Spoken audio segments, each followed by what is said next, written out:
Hello everyone, welcome to Rice Smart. मैं Sonam Goyal rice smart पे आप सभी का स्वागत करती हूं और उम्मीद है आप सभी इंतज़ार कर रहे थे कि मैं फिर से एक नई वीडियो एक क्लास के साथ लौटूं।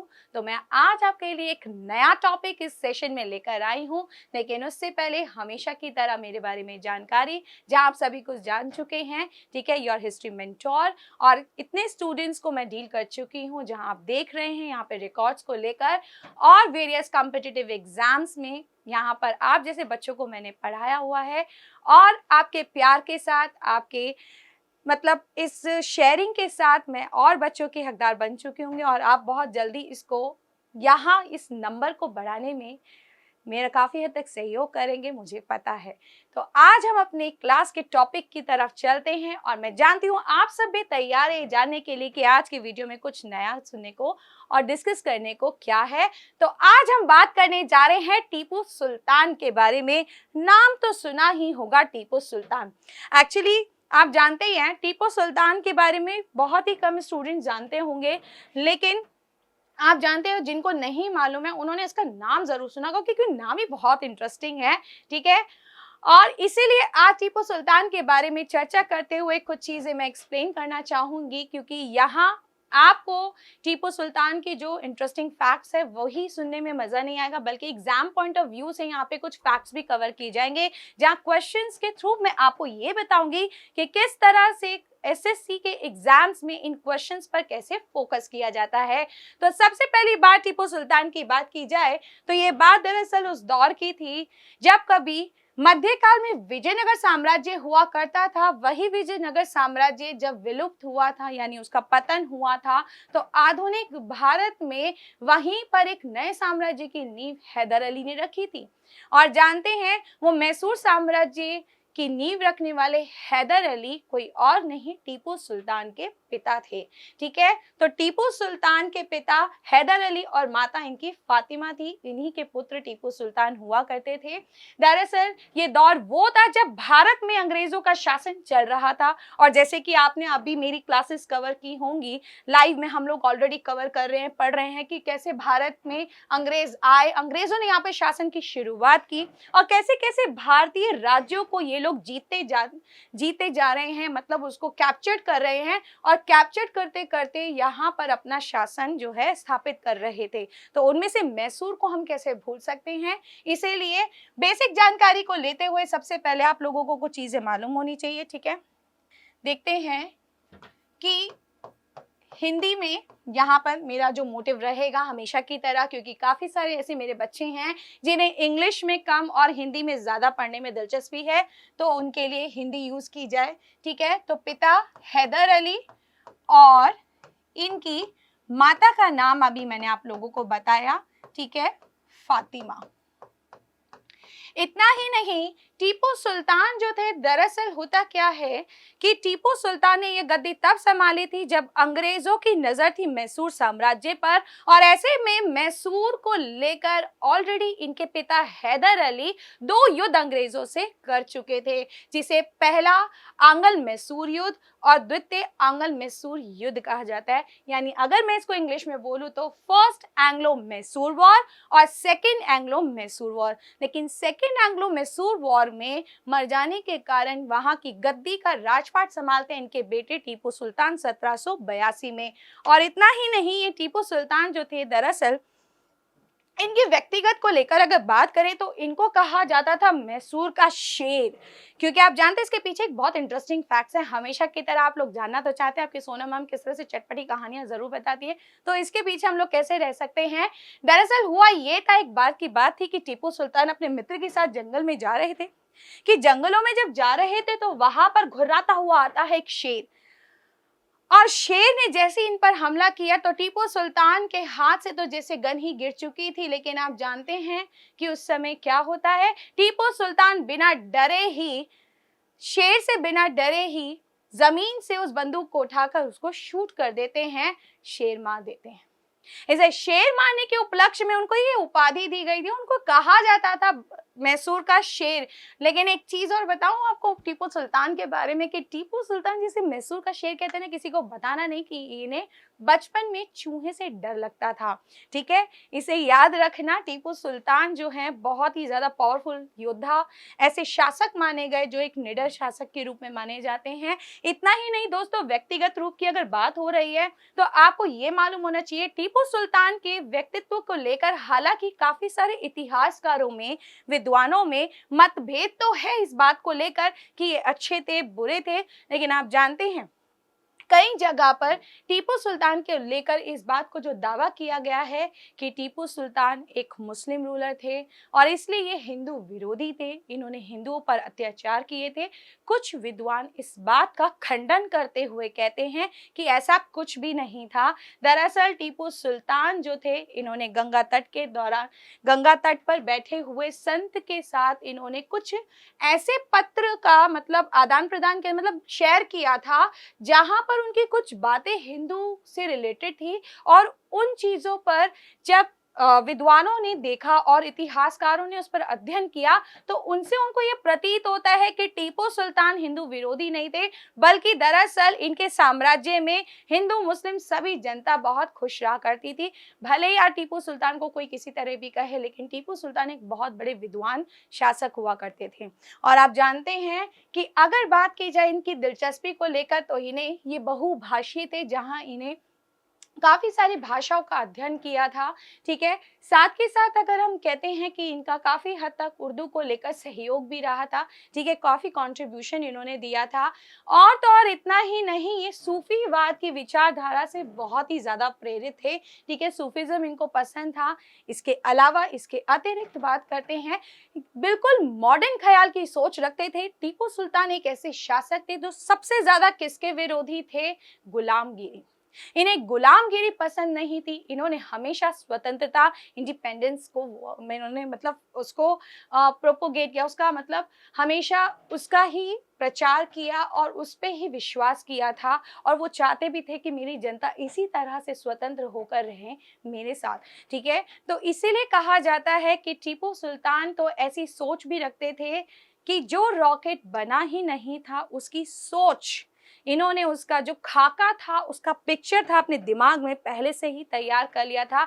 इसे कहा जाता है दोस्तों कि टीपू सुल्तान की सोच वहां से शुरू होती है जहां आप और हम सबकी सोच समाप्त होती थी। इतना ही नहीं, मैंने आप लोगों को एक क्लास के दौरान ये भी बताया था कि पुर्तगाली जो भारत में आए थे, पुर्तगालियों ने यहाँ पर प्रिंटिंग प्रेस, जहाज निर्माण, कैथोलिक चर्च जैसी चीजों को लेकर भारत में काफी प्रभाव दिए थे। लेकिन आप जानते हैं जहाज निर्माण यानी शिप बिल्डिंग को अगर हमारे किसी भारतीय शासक ने सहयोग दिया था तो वो कोई और नहीं थे, टीपू सुल्तान ही थे। इन्होंने मॉडर्न सोच को रखते हुए शिप बिल्डिंग को काफी हद तक इन्होंने सपोर्ट किया था कि ऐसा होना चाहिए, जिससे हम लोग जो है काफी हद तक विकसित हो सकते हैं। ठीक है, और जब टीपू सुल्तान शासक बने थे तो याद रखा उनकी कैपिटल, क्योंकि अच्छा मैंने आपसे हिंदी के लिए बोला है, कोई बात नहीं, हम हिंदी में जरूर लिखेंगे। और कैपिटल राजधानी को लेकर आपको नहीं भूलना है, क्योंकि याद रखना एग्जाम में जो क्वेश्चन ज्यादातर फोकस किए हैं, जो आज आप देखेंगे यहाँ पर, आपको उससे आइडिया लगेगा किस लेवल तक का क्वेश्चन यहाँ से आता है टीपू सुल्तान को लेकर। ठीक है, तो श्रीरंगपट्टनम, ठीक है, श्रीरंगपट्टनम जो था इनकी राजधानी हुआ करती थी। बल्कि आप जानते हैं कि श्रीरंगपट्टनम में तो इन्होंने, क्योंकि टीपू सुल्तान के सबसे अच्छे जो रिलेशंस थे भारत में आने वाले यूरोपियन कंपनीज के बीच में, तो वो थे फ्रांसीसियों के साथ इनके मित्र संबंध है, फ्रेंडली रिलेशंस। और अपनी दोस्ती को निभाने के लिए, मित्रता को निभाने के लिए, जानते हैं जब फ्रांस की क्रांति हो रही थी तो उस फ्रांस की क्रांति के दौरान अगर हमारे भारत के कोई ऐसे व्यक्ति थे जिन्होंने भारत से बैठे बैठे फ्रांस की क्रांति में भागीदारी ली थी, वहां के क्लब में मेंबरशिप ली थी, तो वो कोई और नहीं टीपू सुल्तान ही थे। ठीक है, तो सोचिए इनकी पहुंच कहाँ तक थी और कहाँ तक इन्होंने अपनी मित्रता को निभाया था। ठीक है, और तो और इतना ही नहीं बल्कि इनको कहा जाता है कि शासक बनने के साथ साथ तो इन्होंने लगभग 2000 से 3000 तक की सेना को नियंत्रित किया था। और इनकी सेना को लेकर एक खास बात ये भी है बच्चा कि इनकी सेना को इन्होंने जो ट्रेन करवाया था वो कोई भारतीय प्रोसीजर के साथ नहीं, मतलब इंडियन टैक्टिक्स के साथ नहीं था, भारतीय प्रणाली के साथ नहीं था, बल्कि एक फ्रेंच ट्रेनर को इन्होंने रिक्रूट किया था ताकि इनकी सेना को मॉडर्न टेक्निक सिखाई जा सके, यानी आधुनिक की तकनीकी के साथ वो लड़ सकें। ठीक है, तो कुछ बातें हमको यहाँ पर फोकस करनी है क्या कि इनके फ्रेंडली रिलेशंस जो थे वो किसके साथ थे, फ्रांस के साथ हमेशा की तरह। क्यों बार बार हम भूल रहे हैं, हमें हिंदी पे फोकस करना है। ठीक है, बट ऐसा नहीं है कि मैं इंग्लिश मीडियम वाले बच्चों के विरोध ये चीज़ कर रही हूँ, नहीं ऐसा नहीं है। हम बीच में रिकॉल भी कर रहे हैं, हम बात भी कर रहे हैं, डिस्कस भी कर रहे हैं, बट क्या है कहीं जगह जो प्रॉब्लम है थोड़ा हिंदी में रिकवर करने से आप हिंदी को अच्छे से समझते हैं इंग्लिश मीडियम स्टूडेंट्स। ठीक है, लेकिन कहीं ना कहीं हिंदी मीडियम स्टूडेंट्स को इंग्लिश में प्रॉब्लम आती है, इसलिए थोड़ा सा यहाँ पर हम हिंदी पर फोकस करेंगे। ठीक है, तो इन्होंने क्या किया था, फ्रांसीसियों को सहयोग दिया। ठीक है, और अपनी सेना को यहाँ ट्रेन करने के लिए, ठीक है, यहाँ ट्रेन वर्ड लिख देते हैं, ट्रेन करने के लिए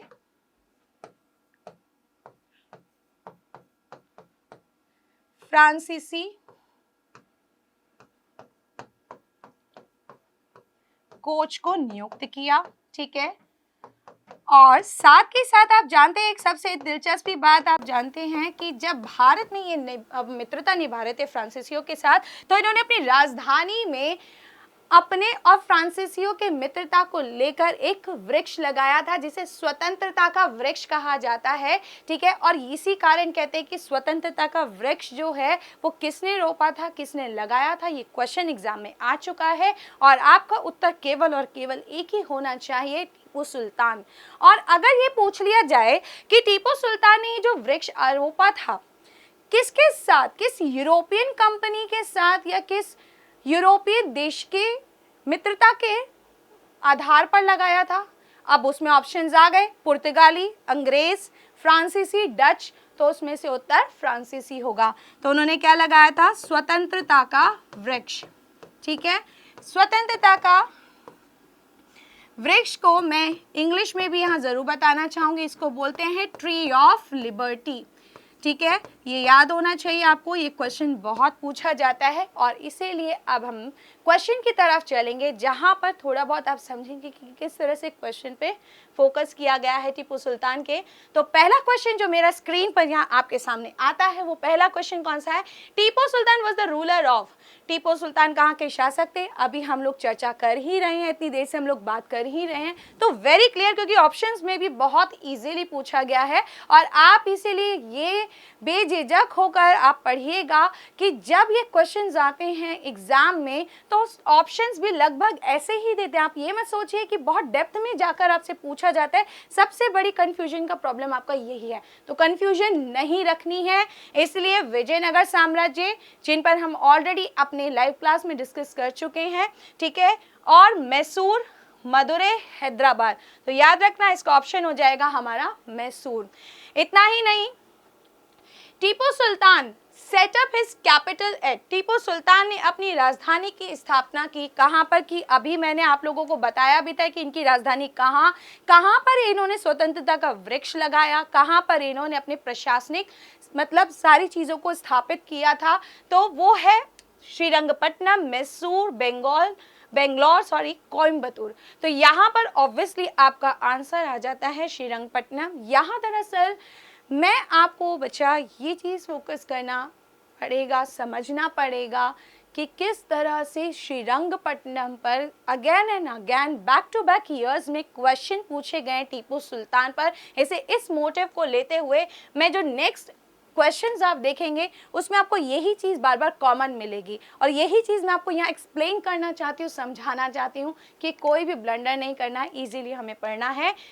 during the rule of Tipu Sultan which was the capital city of his state Mysore. Tipu Sultan के शासनकाल में उनके राज्य मैसूर की राजधानी कौन सी थी। अब मैं आपको बताना चाहूंगी, दरअसल ये जो क्वेश्चन मैंने उठाया है ये 2017 का क्वेश्चन है। जो इस क्वेश्चन से आप देख रहे हैं कि इसी क्वेश्चन को इन्होंने दूसरी लैंग्वेज में मैनिपुलेट किया है, लेकिन अगेन इसने पूछा क्या है क्वेश्चन पे यहाँ पर कि टीपू सुल्तान है, ठीक है, और कैपिटल सिटी। तो दोनों शब्दों को अगर आप पकड़ेंगे, टीपू सुल्तान और कैपिटल, तो अगेन ऑप्शंस क्या है, मदुरै, बेंगलोर, बीदर, श्रीरंगपट्टनम। तो भूलना नहीं है श्रीरंगपट्टनम। इसलिए अगेन एंड अगेन इस पर किस तरह से क्वेश्चंस पूछे गए हैं आपको मालूम होना चाहिए, ठीक है। Next, Tipu Sultan planted the tree of liberty in. Tipu Sultan ने डैश में स्वतंत्रता का वृक्ष लगाया, ठीक है। अभी मैंने आपको बताया ही था कि किस तरह से फ्रांसीसियों के साथ मित्र संबंध निभाया करते थे हमारे भारतीय शासक टीपू सुल्तान, और इसी कारण इन्होंने जो वृक्ष लगाया। अब ये पूछा गया है एग्जाम में कि कहाँ लगाया है, तो दिल्ली, कालीकट, श्रीरंगपट्टनम और कोचीन। तो उत्तर के तौर पर अगेन हमारा श्रीरंगपट्टनम, क्योंकि इनकी एक्टिविटी को आप देखेंगे कि यहाँ इन्होंने दक्षिण में मैसूर क्षेत्र पर ही यहाँ पर अपना साम्राज्य, इन्होंने मैसूर साम्राज्य कायम किया है, जिसमें श्रीरंगपट्टनम ही इनकी सारी गतिविधियाँ, जितने भी इन्होंने कार्य किए हैं, वही इसका मेन केंद्र रहा है, ठीक है। तो अगेन हमारा उत्तर श्रीरंगपट्टनम हो जाएगा। और अगेन मेरा नेक्स्ट क्वेश्चन आप देखते हैं, Where is the tomb of Tipu Sultan located? Tipu Sultan का मकबरा कहाँ स्थित है। अब यहाँ दरअसल चलो मकबरे की बात भी कर लेंगे, लेकिन यहाँ टीपू सुल्तान की मृत्यु को लेकर दरअसल एक बात कर लेते हैं। होता दरअसल ये है कि जो अंग्रेज ने हैदर अली को पराजित करके मैसूर पर नजर रखी हुई थी, आपको क्या लगता है कि टीपू सुल्तान के शासक बनने के बाद टीपू सुल्तान को उन्होंने बख्श दिया था? नहीं। दरअसल होता क्या है कि इधर वेलेस्ली की नीति आ ही चुकी थी, जहां पर वेलेस्ली सब्सिडायरी अलायंस यानी सहायक संधि पर कायम किए हुए थे। सहायक संधि क्या है, आपको इसको पढ़ाया जाएगा एक क्लास के दौरान, ठीक है, लाइव में, और उस सहायक संधि में आपको पूरी बात क्लियर की जाएगी। लेकिन सहायक संधि का ऑफर उन्होंने टीपू सुल्तान को दिया था, जिसे ठुकरा दिया था टीपू सुल्तान ने। रिजल्ट क्या होता है, फोर्थ एंग्लो मैसूर वॉर यानी चतुर्थ आंग्ल मैसूर युद्ध। याद रखना, अंग्रेज और मैसूरों के बीच में 4 युद्ध हुए, जिसमें से 2 युद्ध लड़ते लड़ते मारे गए हैदर अली, और हैदर अली जो दूसरे युद्ध में लड़े थे, लड़ते लड़ते मारे गए थे, उस युद्ध को कंटिन्यू टीपू सुल्तान ने ही किया। और थर्ड और फोर्थ वॉर जो था वो टीपू सुल्तान ने अंग्रेज़ों से लड़ा था। लेकिन कहा जाता है कि 1799 में इस फोर्थ एंग्लो मैसूर वॉर में टीपू सुल्तान लड़ते हुए मारे जाते हैं, और इस तरह से ये मैसूर साम्राज्य अंग्रेज़ों के हाथों में चला जाता है। जो उनका उद्देश्य था पूरा हो जाता है। इसे याद रखना कि अगर पूछा जाए, वैसे अभी तक एक क्वेश्चन नजर नहीं आया कि टीपू सुल्तान की मृत्यु जो है वो कब हुई थी, 1799 में, कौन से युद्ध के दौरान हुई थी, तो आपको मालूम होना चाहिए चतुर्थ आंग्ल मैसूर युद्ध। और आप जानते हैं कि इस युद्ध में मरने के बाद जो है, भले ही इसका साम्राज्य चला गया, लेकिन इसका मकबरा इन्होंने स्थित श्रीरंगपट्टनम यानी इनकी राजधानी में ही बनाया था, ठीक है। तो इस तरह के क्वेश्चंस जो हैं आप देखते रहिए, समझते रहिएगा। और अगर आपको ये मेरा वीडियो पसंद आया है तो प्लीज़ कमेंट बॉक्स में ज़रूर लिखकर बताइएगा, और इस वीडियो को आपको जल्द से जल्द लाइक करना है, शेयर करना और सब्सक्राइब करना नहीं भूलना है। इसी तरह की वीडियो के साथ बने रहिएगा राइस स्मार्ट के साथ।